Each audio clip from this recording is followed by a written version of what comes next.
In the heart of Muscat stands a cultural landmark that captures the essence of Oman's heritage, the Oman National Museum, a space dedicated to preserving, celebrating and showcasing the nation's history.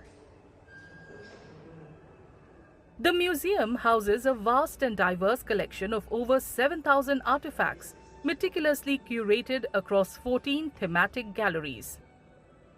From maritime history and arms and armory to prehistoric settlements and the spiritual splendor of Islam, each gallery reveals a new chapter in Oman's civilizational journey.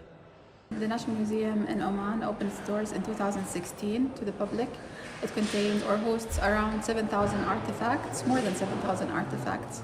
It has around 14 galleries divided into different themes and topics.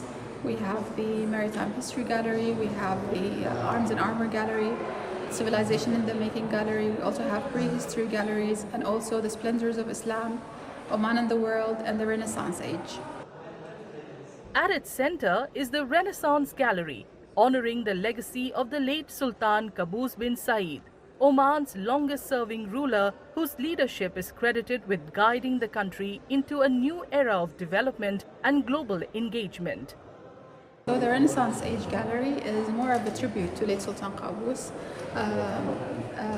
for him to be the father of the Omanis, and it was more of a celebration of all of the things that happened in Oman during his reign.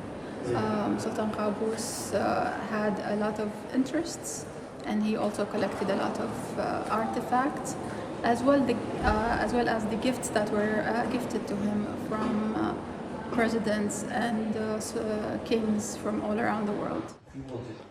Through immersive digital displays, rare archaeological artifacts, and thoughtfully designed exhibits, the museum blends innovation with tradition, offering visitors a vivid window into Oman's tangible and intangible heritage.